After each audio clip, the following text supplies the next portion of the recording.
De ley.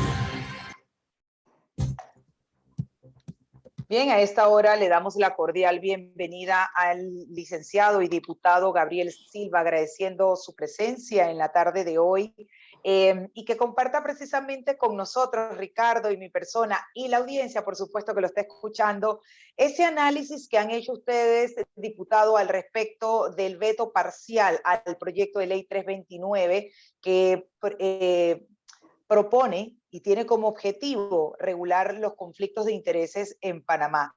Bienvenido, diputado.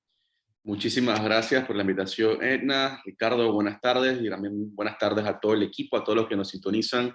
Ricardo, espero que ya finalmente haya salido del COVID. Sé que la última vez que estuve acá, ambos estábamos. Hemos salido los dos, diputado. Yo creo que ya usted también, ¿verdad? Estamos en ya, prácticamente. Los picó el bichito. Bien, los picó el bichito. Sí, total. Gracias por diputado, la oportunidad. Sí, yo quisiera empezar porque casualmente el viernes tuvimos a la licenciada Olga de Bobaldía de Transparencia Internacional y yo quisiera que toda la audiencia se lleve perfectamente ese análisis un poco simple de lo que ustedes han podido profundizar de tanto los artículos que se han vetado por inexequible como los inconvenientes. Debemos entender que hay personas que de derecho, pues, y menos de constitucional, están muy claros o no conocen, no tienen por qué, ¿no? Y si quisiera, pues, que esta audiencia se llevara la mejor explicación y sencilla para un poco entender, diputado, cuál es la mirada que usted le da a este veto parcial y se han podido, reitero, analizar ustedes por qué tachar estos artículos de inconvenientes y por qué los otros dos artículos como inexequibles. Por supuesto, Edna, y muchas gracias nuevamente por la oportunidad. Yo empezaría explicándole un poco a la audiencia la importancia de este proyecto de ley. Una ley de conflicto de intereses es esencial en cualquier país para reducir la corrupción. Ojo, no con esto quiero decir que con intereses la corrupción va a desaparecer de Panamá, pero sin embargo es esencial, es importantísima y se necesitan muchas otras cosas, pero esta es una. Y vemos en los países donde los índices de corrupción son menores, que tienen leyes de conflictos de intereses, y si no son leyes, son decretos o son resoluciones o son normativas, es decir, se regula este tema. ¿Y qué es lo que se busca regular? Los funcionarios públicos, a diferencia de los que trabajan en el sector privado, siempre tienen que velar por el interés del país, por el interés de los ciudadanos, no por su propio interés. En el sector privado, los empresarios, los empleados velan por la empresa, por hacer más dinero, por lucrar. En el sector público no es así. Tú tienes que velar por una mejor educación para el país, una mejor salud para el país, mejor seguridad para el país. Entonces, lo que busca el proyecto de conflicto de intereses es establecer parámetros, regulaciones, para que el funcionario público, desde el presidente de la República, los ministros, diputados, magistrados, hacia abajo, siempre tomen decisiones pensando en el país y no pensando en su propio beneficio. Como mencioné, esto es esencial, es importante e inclusive tan importante fue que en la última campaña electoral en el 2019, todos los candidatos presidenciales, salvo uno, firmaron un compromiso en donde decían que este tipo de proyectos lo iban a impulsar. Y por supuesto, ahí estaba la firma del presidente de la República diciendo: Panamá necesita una ley de conflicto de intereses y yo me comprometo a apoyar. ¿Qué viene a regular el proyecto de ley? ¿Por qué es importante la ley de conflicto de intereses? Regula temas como, por ejemplo, la contratación de familiares. Regula temas como, por ejemplo, que un funcionario público llega a obtener información privilegiada, información valiosa, y la utilice para su propio beneficio o de sus allegados. Establece temas de los conflictos de intereses en las contrataciones públicas, cuando hay, por ejemplo, donantes de campaña que luego se ganan contratos con el Estado. Y también establece muchos mecanismos de prevención, como por ejemplo, del presidente para abajo, bajo esta ley deberían presentar anualmente un formulario declarando las donaciones que recibieron, en las empresas que han estado, cómo están sus ingresos, los de su familia, para que luego la ANTAD haga un análisis y pueda decir: aquí hay un conflicto de interés en esta actuación o aquí no hay. Ese es en básico lo que significa el proyecto de ley, que se aprobó en la Asamblea Nacional lastimosamente el presidente lo vetó, es decir, lo rechazó. En mi opinión general, yo te diría que el veto es sumamente superficial, es un veto doloroso, porque muestra, en mi opinión, que el presidente y el órgano ejecutivo no tienen la voluntad de luchar en contra de la corrupción y reducir la corrupción. Porque el veto, como mencioné, y ahora explicaré por qué, es sumamente superficial. Nosotros, cuando digo nosotros me refiero a mi persona, el diputado Vázquez, e inclusive con algunos organismos de sociedad civil, le pedimos una reunión al presidente de la República y a sus asesores, luego que este proyecto fue aprobado en la Asamblea, para explicarle el proyecto. Nosotros esperamos llegar a esa reunión y comenzar a explicarles el proyecto, las bondades del mismo, y que si ellos tenían alguna objeción, pues la conversáramos y la viéramos cómo reparar en la Asamblea Nacional. Porque sí, el presidente tiene su derecho constitucional de vetar los proyectos, eso no se lo podemos quitar. Pero queríamos establecer un tipo de comunicación. Sin embargo, nos dijeron, vamos a reunirnos, vamos a conversarlo, le dimos seguimiento y nunca tuvimos una reunión con ellos antes de que publicaran el veto. Quisieran impulsar una ley de conflicto de intereses y reducir la corrupción. Ellos hubiesen sentado con nosotros, hubieran explicado, oye, vamos a vetar el proyecto por X o Y razón, pero sin embargo vamos a apoyarlos y en la Asamblea Nacional, con los diputados del PRD, lo vamos a sacar. Pero nunca fue así. Nos prometieron reuniones y nunca las tuvimos. Ahora, más a nivel técnico, ¿por qué me parece que el proyecto de ley es superficial en cuanto al veto? Perdón. Veamos, por ejemplo, el primer artículo vetado, el artículo 3. En el artículo 3 se dice que los sujetos obligados, es decir, presidente, magistrados, diputados y demás, siempre tienen que actuar con objetividad, con transparencia, con honradez, y deben evitar que sus intereses personales puedan influir en el ejercicio de sus funciones. Todo bien. Pero ¿qué dice el órgano ejecutivo? ¿Qué dice el presidente de la República? No, no puede decir intereses personales, tiene que decir intereses particulares. Entonces yo me pregunto, ¿cómo tú vas a vetar una ley tan importante alegando que algo tiene que decir intereses particulares en vez de intereses personales? Es como decir la diferencia entre casa u hogar. No hay una diferencia real entre intereses personales o intereses particulares. Diputado, Y así vamos al proyecto de ley sí, y vemos diferentes artículos que han vetado por cosas tan superficiales como esas. Me gustaría, y aprovechando precisamente eso, diputado, si en algún momento ha pensado citar los otros artículos, pero según la opinión de ustedes que han podido pues, revisar la devolución del documento y las argumentaciones para el veto, ¿consideran que el espíritu, la esencia de esta ley es la que de alguna manera se está objetando? No, realmente me parece que el veto no está destruyendo la norma, no está vetando la esencia de la ley, está vetando principalmente cosas superficiales, como las que mencioné, en vez de decir interés personal, que diga interés particular.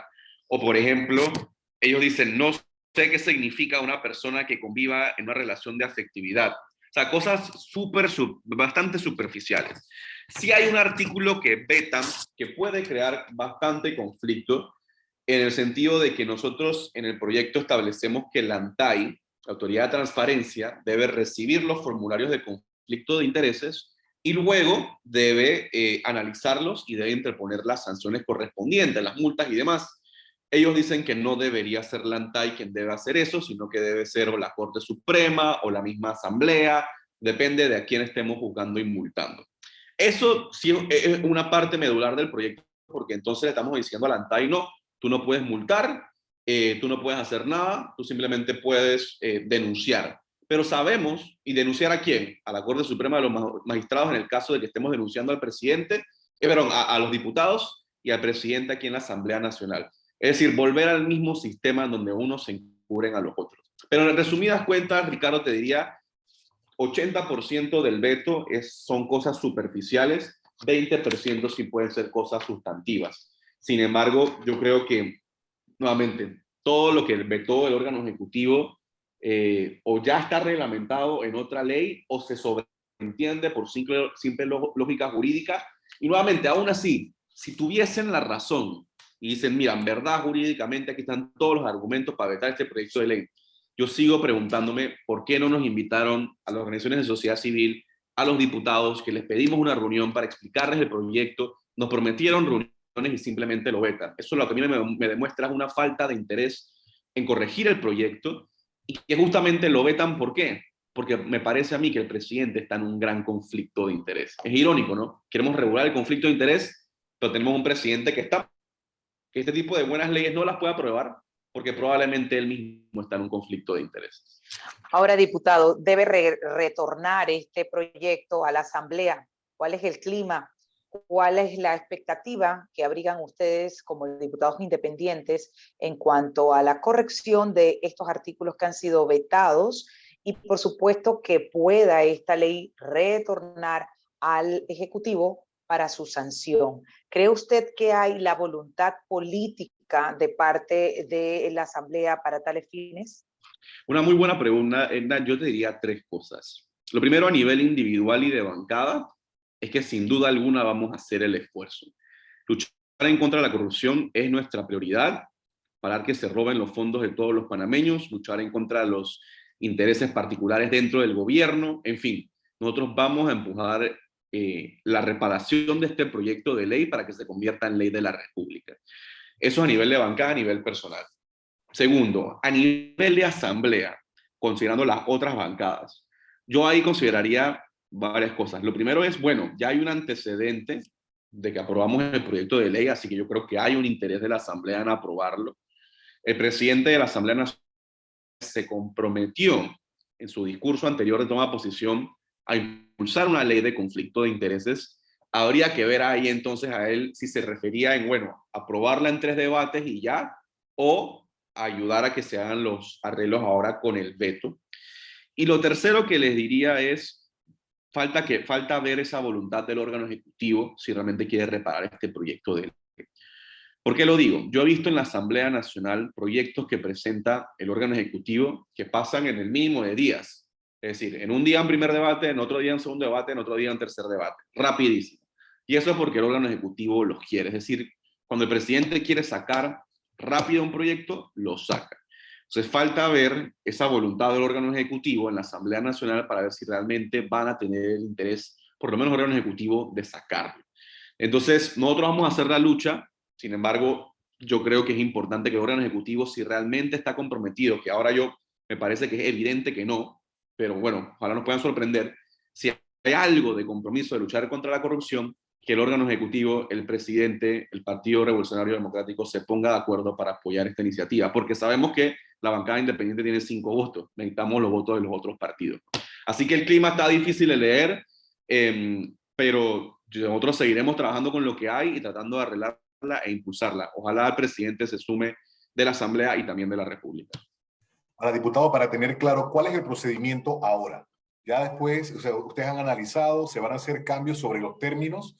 De pronto el tema de una afinidad puede ser un matrimonio o una relación familiar o sea, parental o sentimental, qué sé yo. O sea, van a hacer estos ajustes y ¿qué pasa posterior? Sí, cuando el presidente veta un proyecto de ley, regresa a la Asamblea Nacional y se tiene que discutir en primero, segundo y tercer debate. En primer debate, ahí va a depender. Todo lo que es inexequible, es decir, inconstitucional, va a la Comisión de Gobierno.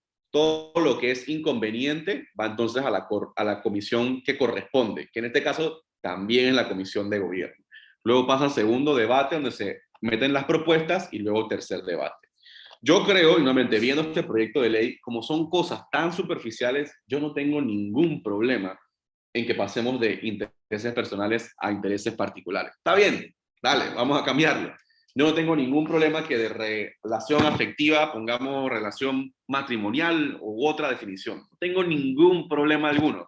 Si eso es lo que requiere sacar el proyecto de ley adelante, perfecto. Si hay un artículo que me causa ruido, que es el que mencioné, que ellos dicen que la ANDAI no es conveniente que pueda interponer las multas. En ese sentido, ¿qué proponían ustedes?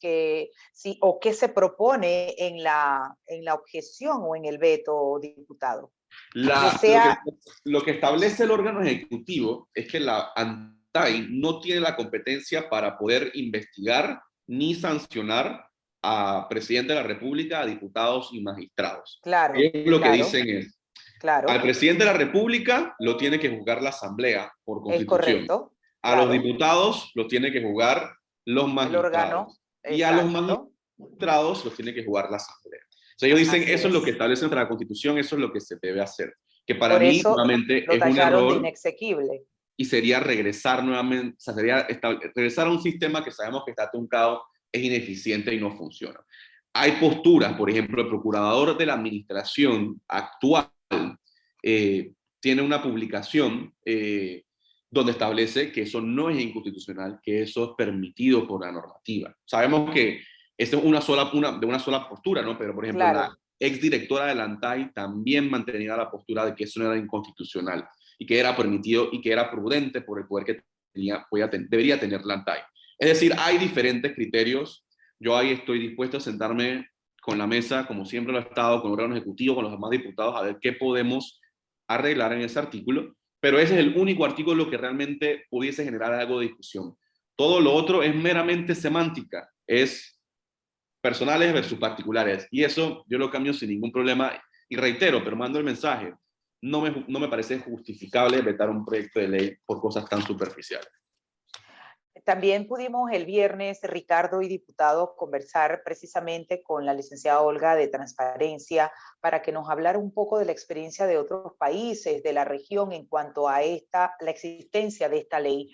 ¿Qué pudiéramos rescatar, licenciado, de la ley nuestra y que pues se han vetado estos artículos que al órgano ejecutivo les parece pues son inexequibles y hasta inconvenientes, que pudiéramos, pues, en esa misma dirección, aprovechando que va a retornar a la Asamblea, mejorar o también reforzar, porque no hay leyes perfectas? Entonces, pues, aprovechar la coyuntura para traer esas buenas prácticas o buenas ideas de otros países que se han avanzado con esta ley de conflicto de intereses. Sin duda alguna, lo que menciona Hernán es sumamente valioso. Nosotros cuando construimos este proyecto de ley hicimos mucho estudio de derecho comparado. ¿Qué están haciendo otros países como Colombia? ¿Qué están haciendo otros países en Europa como Dinamarca? En Asia como Singapur? Países que tienen menos corrupción que Panamá. Y nosotros incorporamos mucho de sus realidades jurídicas, de sus leyes, de sus artículos a este proyecto de ley. Algunas de ellas se quedaron en el camino, porque cuando entramos acá a la discusión en primer debate, invitamos a las autoridades donde estuvo la ANTAI, donde estuvo Contraloría, donde estuvo el Ministerio Público, órgano judicial, inclusive funcionarios de presidencia estuvieron presentes. Algunas de las cosas decidieron o nos dijeron que no eran convenientes, que eran inconstitucionales, que había que quitarlas, y nosotros hicimos un filtro, tuvimos que sacar algunas cosas porque nos estaban diciendo, no, eso no se puede aplicar, no tenemos el recurso, es inconstitucional y demás. Así que tuvimos que sacar algunas cosas en el camino. Sin embargo, lo que quedó, lo que se aprobó, a mí me parece que es un avance. No es la ley perfecta, pero sin duda alguna es un avance. Cuando empezamos a regular el tema del nepotismo, cuando comenzamos a regular el tema de acceso a información privilegiada, cuando comenzamos a regular el tema de la puerta giratoria, y lo que mencioné, que ahora el presidente de la República, los diputados, tengan que publicar anualmente un formulario diciendo las donaciones, los conflictos que tienen de intereses y demás, y también sus familiares, eso ayuda muchísimo a transparentar la gestión pública. Ahora, ¿qué sucede? Que cuando viene un veto a la Asamblea Nacional, nosotros no podemos cambiar el proyecto en cosas que no sean las vetadas. Es decir, tenemos que trabajar únicamente con lo vetado. No, los artículos vetados, que son el 3, el 6, el 8, el 13, el 21, el 22, y el 20 y el 25, son los únicos que como Asamblea Nacional nosotros podemos modificar en el veto. Así que tenemos que ceñirnos a únicamente lo que el presidente vetó. No podemos nosotros comenzar a agregar otras cosas, otras mejores prácticas. Si ese fuese el caso, tendríamos que esperar que se convierta en ley de la República y luego entonces presentar modificaciones a la ley, lo cual también es posible, ¿no? Pero primero tenemos que tener la ley y luego podemos presentar modificaciones. Sí. Bueno, rápidamente y antes de despedirlo, diputado, y sé que Ricardo también tiene algo que acotar, pues arrancaron las postulaciones por libre postulación y quiero preguntarle a usted qué tan cierto o falso es, porque entendemos que usted está aspirando a correr como el alcalde capitalino, ¿cierto o falso? No, eso es falso, Edna. Yo no voy a postularme alcalde de la ciudad de Panamá. No están mis aspiraciones en este momento. Yo ya, junto con el diputado Vázquez, la semana pasada hicimos una declaración pública donde confirmamos que no vamos a buscar la reelección en la Asamblea Nacional. En campaña, el diputado Vázquez y yo nos comprometimos a no buscar la reelección y queremos demostrar que cumplimos nuestra palabra, que hay políticos que cumplen con su palabra. Y por eso, por más que, por ejemplo, yo pienso que debería regresar porque hay mucho que hay que apoyar de proyectos de ley como este, conflicto de intereses y otro, y seguir alzando la voz y señalando lo malo de la corrupción que vemos, al final de cuentas, si dimos nuestra palabra de que no íbamos a buscar la reelección, hay que cumplir esa palabra. Reelección no, Lastimosamente... diputado, a otro cargo de elección. Exacto. Sí, yo lo estaba analizando, pero como mencioné, la alcaldía no está en mis aspiraciones. Tampoco aspiro a correr a la presidencia de la República. Como dije, no voy a correr a diputado, así que el único otro cargo disponible, si ese fuese el caso, fuera de representante de corregimiento. Yo resido en el área de Bellavista. Por una parte veo mucha basura en la ciudad, veo mucho potencial en este circuito, en temas de eventos culturales, deportivos, ferias de empleo, aseo, reciclaje, acera, seguridad. Hay mucho que se puede hacer. Yo creo que las juntas comunales hoy en Panamá se han enfocado en hacer lo mínimo, en resolver los problemas básicos, pero creo que ha llegado el momento de que comiencen a innovar mucho más. Entonces eso me llama la atención por una parte, porque Bellavista es el corregimiento con muchos beneficios por su localización y demás, clase económica media alta. Así que puede ser un experimento interesante de crear un corregimiento modelo y comenzar a reaplicarlo a nivel nacional. Eso me motiva, me llama la atención, sin embargo aún no he tomado la decisión por ahora. Estoy pensándolo. Bueno, una vez lo haya pensado y tome la decisión, nos avisa, diputado, lo compartimos Claro. aquí y vamos a La hablar primicia aquí, la primicia por para en supuesto, cuestión de ley. y de cada una de las aristas que usted ha mencionado, cómo se puede accionar sobre ellas, que definitivamente son cosas que bajo la premisa esta de las propuestas necesita escuchar la población para tomar Total. decisiones oportunas. En ese sentido. Totalmente. No, gracias Ricardo, gracias Edna, cuenten con eso y gracias por la oportunidad. Yo sé que el tema del conflicto de interés puede sonar algo complejo, pero el mensaje que quisiera enviar a los ciudadanos que nos sintonizan es, hay una ley, una propuesta de ley muy interesante, muy buena para reducir la corrupción. Es penoso que el presidente Cortizo la haya vetado, es decir, la haya rechazado, pero vamos a tratar de corregirla en la Asamblea Nacional, impulsarla porque Panamá merece un gobierno más transparente y sin menos corrupción. Así que gracias por la oportunidad de compartir ese mensaje con su audiencia. A usted, diputado, por su tiempo. Que tenga buena tarde. Hasta luego. Bien, y son las 3:35 minutos de la tarde, Edna, y a nuestra audiencia, momento